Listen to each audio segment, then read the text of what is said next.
즉 배터리 사업 부문이 분할을 한다라고 한다면 과연 LG화학의 주가는 어떻게 될 것인지 결론적으로 말씀드리면 연초에 LG화학의 배터리 사업 부문 분사 얘기가 나왔다가 전염병 위기가 가중이 되면서 쏙 들어갔습니다.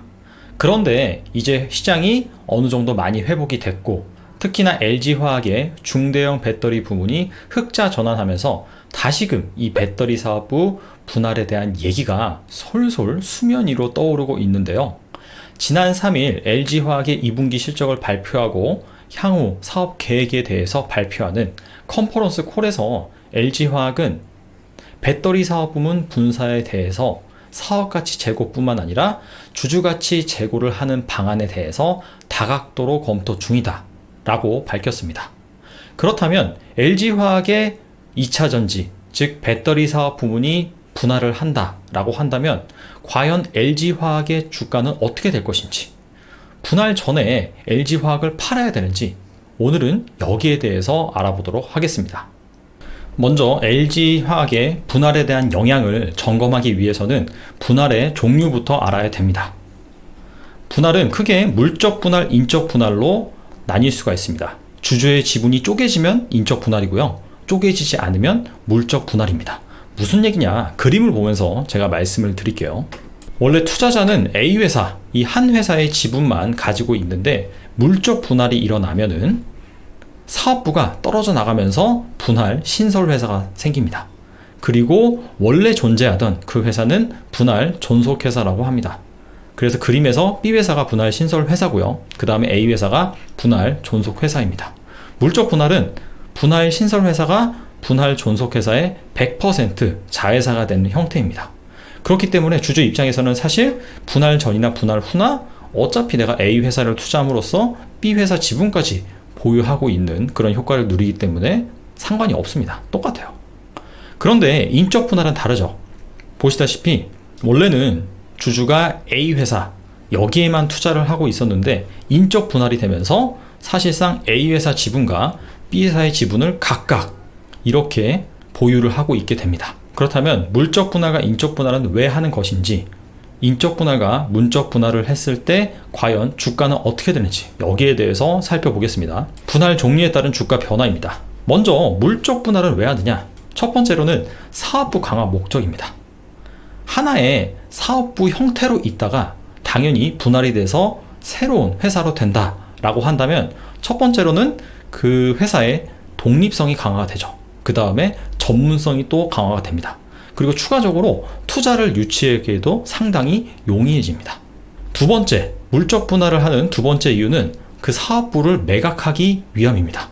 이거는 사업부 강화와 반대적인 성격을 띠죠. 어떤 회사가 바이오 사업 부문을 가지고 있고 그 다음에 제지 사업 부문을 가지고 있어요. 그런데 바이오 사업 부문이 최근에 상당히 잘 됩니다. 임상도 잘 진행이 되고. 그런데 제지 사업 부문은 애물단지란 말이에요. 이것 때문에 우리 회사 주가가 덜 오르는 경향이 있어요. 그렇다면 당연히 그 제지 사업 부문을 분할을 해서 매각을 한다, 이 얘기입니다. 그냥 단순히 사업 부문으로 가지고 있는 것보다 회사 형태로 분할을 한 다음에 정리를 하는 것이 훨씬 깔끔해지죠. 그렇기 때문에 이 물적 분할 같은 경우에는 일반적으로 호재로 작용을 합니다. 그래서 이 물적 분할 공시가 나오면은 일반적으로 해당 기업의 주가는 오르는 경향이 있습니다. 그래서 특징주 물적 분할 키워드로 검색을 해보면 대부분의 그 기사의 형태가 물적 분할로 인해서 이것을 시장에서 호재로 받아들인 다음에 주가가 오른다 라는 기사가 상당히 많이 나와 있습니다.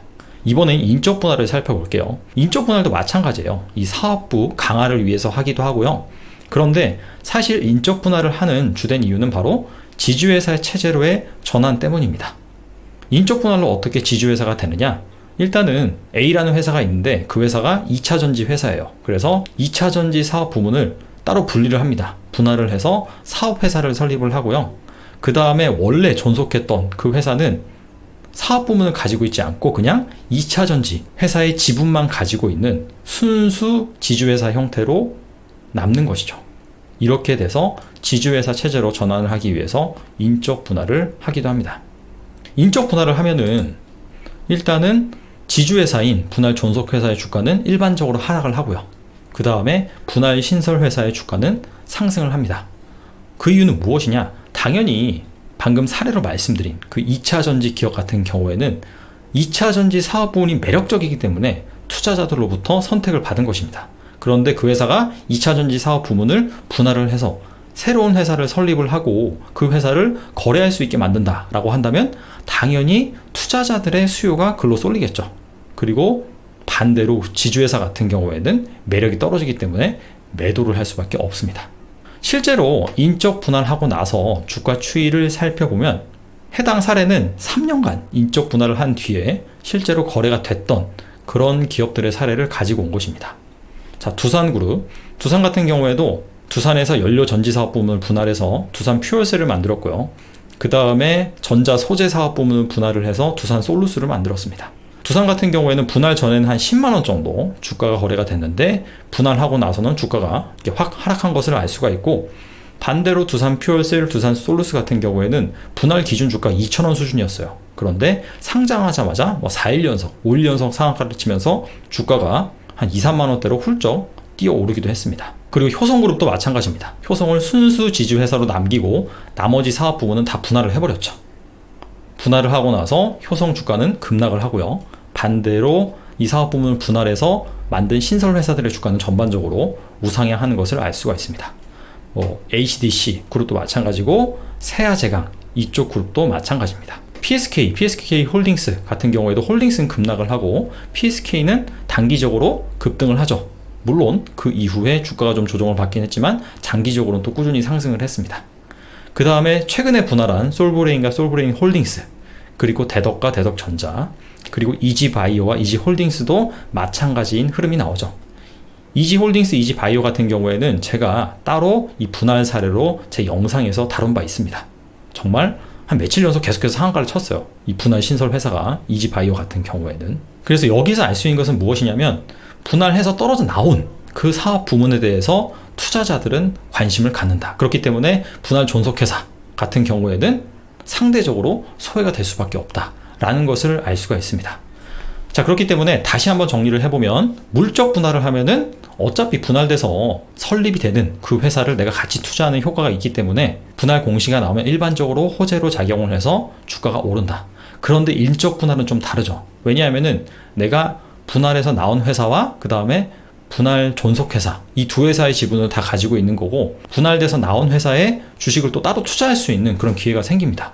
그렇기 때문에 실제 분할이 일어나면은 분할 존속회사 주가는 하락하고 분할 신설회사 주가는 오르는 경향이 있다. 이렇게 정리해 볼 수가 있겠습니다. 그렇기 때문에 분할의 방법이 무엇이냐, 이 부분이 가장 중요합니다. 업계에서는 만약에 LG화학이 분할을 한다라고 한다면 물적 분할이 아니라 인적 분할 형태로 갈 가능성이 높다, 이렇게 말하고 있어요. 왜 그러느냐? 만약에 LG화학이 물적 분할을 해서 배터리 사업 부문을 회사로 설립을 한다 라고 가정을 해보겠습니다. 그렇다면은 일단은 LG화학의 최대 주주가 LG죠. 지주회사입니다.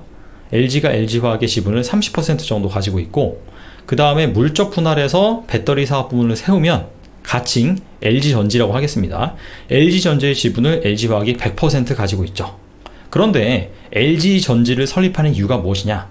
독립성, 전문성, 배터리 사업부 강화, 이 부분인데 추가적으로 투자금 유치의 목적이 있습니다. 왜냐하면 이제부터 본격적으로 배터리 산업 구도가 치킨 게임 경쟁으로 갈 가능성이 높거든요. 즉 강자가 살아남는 그런 시장이 될 가능성이 높다. 그렇기 때문에 충분한 이를 버티기 위해서 기술 개발도 해야 되고, 그 다음에 자금도 확보를 해야 됩니다. 그렇기 때문에 투자를 꼭 유치해야 된다. 그래서 업계에서는 이 투자 유치의 형태로 JV, 즉 다른 회사들과 합작사를 설립할 가능성을 높게 점치고 있습니다. 그래서 이렇게 다른 회사, 주로 완성차 업체겠죠. 이렇게 합작 회사를 설립을 하면 당연히 합작 회사이기 때문에 LG전지가 그 합작 회사의 지분을 100% 미만으로 들고 있습니다. 일반적으로 50%겠죠. 5대5 이렇게 들고 있으니까. 근데 공정거래법상 지주회사 같은 경우에는 증손회사 지분을 100% 들고 있어야 돼요. 이 JV가 LG 입장에선 증손회사죠. LG화학이 자회사, LG전지가 손자회사, 그리고 JV는 증손자 회사가 됩니다.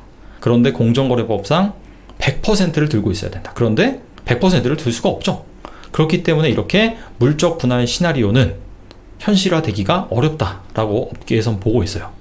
자, 그렇다면 LG화학은 인적 분할이 된다, 이렇게 볼 수가 있는데, 앞서서 말씀드린 것처럼 인적 분할을 하게 되면은 분할 존속회사의 주가는 하락을 하고 분할 신설회사의 주가는 일반적으로 오른다라고 했습니다. 그렇다면 정말 우리가 LG화학이 분할을 한다라고 한다면 LG화학의 지분을 팔아치워야 되느냐? 결론적으로 말씀드리면 아닙니다. 그 이유는 이 분할하는 형태에서 찾을 수가 있습니다. 인적 분할을 한다라고 본다면, 만약에 LG화학 지분을 50% 들고 있다라고 한다면 배터리 사업 부문이 분할해서 나온 LG전지의 지분도 똑같이 50% 들고 있게 됩니다. 그렇기 때문에 만약에 LG화학이 떨어진다, 주가가, 그런데 LG전지가 그거보다 주가가 더 많이 오른다라고 한다면 우리는 이 LG화학과 LG전지의 총 합계 관점에서는, 포트폴리오 관점에서는 플러스 수익률이 날 수도 있거든요. 자, 그렇기 때문에 실제로 LG화학이 인적 분할을 한다라고 한다면 분할 비율이 얼마큼 되는 것인지, 그리고 분할 후 기준 주가가 어떻게 되는 것인지, 그런 부분들을 잘 살펴봐야겠죠. 그래서 분할 후에도 LG화학과 LG전지를 모두 다 가져갈 것인지, 아니면은 분할 후에 LG화학만 팔 것인지, LG전지는 계속 보유를 할 것인지, 이런 것들을 한번 구체적으로 따져봐야겠죠. 그래서 만약에 실제로 LG화학이 인적 분할을 한다, 배터리 사업 부분을, 그 부분이 나온다면은 그때 가서 한번 여기에 대해서 다시 한번 다뤄보도록 하겠습니다. 그래서 오늘 알아본 부분을 다시 한번 정리를 해보겠습니다. 분할에는 물적 분할이 있고 인적 분할이 있다. 물적 분할 같은 경우에는 분할되는 회사가 분할 존속회사의 100% 자회사가 되는 형태다. 그래서 주주 입장에서는 사실 전혀 변함이 없다. 하지만 인적 분할 같은 경우에는 주주의 지분이 쪼개지는 분할이다. 그래서 이 분할이 주가에 미치는 영향을 살펴보면, 물적 분할 같은 경우에는 어차피 내가 분할되는 회사나 분할 존속회사나 두 개 다 투자하는 그런 케이스가 되기 때문에, 그리고 분할되는 회사를 투자할 수 있는 선택지가 없죠. 어차피 분할되는 회사는 분할 존속회사의 100% 자회사가 되는 형태이기 때문에 일반적으로 이 분할 존속회사의 주가가 오르기 마련입니다. 하지만 인적 분할은 다르죠. 주주의 지분이 두 개 다 쪼개지고, 그 다음에 분할 존속회사, 분할 신설회사, 두 회사 모두 이렇게 투자할 수 있는 선택지가 있기 때문에, 과거에 인적 분할된 사례를 보면 분할 존속회사의 주가는 떨어지고 분할 신설회사의 주가는 올랐다라는 것을 알 수가 있어요. 그래서 만약에 LG화학이 인적 분할 형태로 분할을 하게 된다라고 한다면 LG화학의 주가는 떨어지고 가칭 LG전지의 주가는 오를 가능성이 높습니다.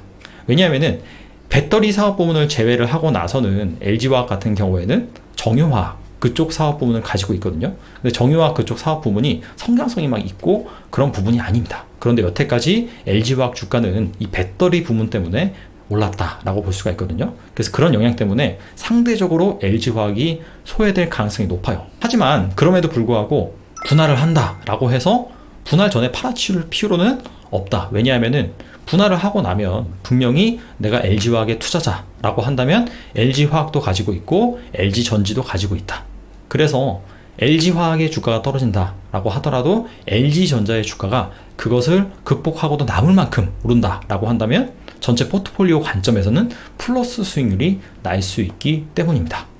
그래서 중요한 것은 실제로 인적 분할을 한다라고 한다면 분할 비율, 그 다음에 발행 주식수가 어떻게 나눠지는지, 기준 주가는 어떻게 결정되는지, 구체적인 사항을 살펴본 이후에 구체적인 투자 전략을 가져가는 것이 맞다. 자, 이렇게 말씀드릴 수가 있겠습니다. 오늘은 여기까지 하겠습니다. 감사합니다.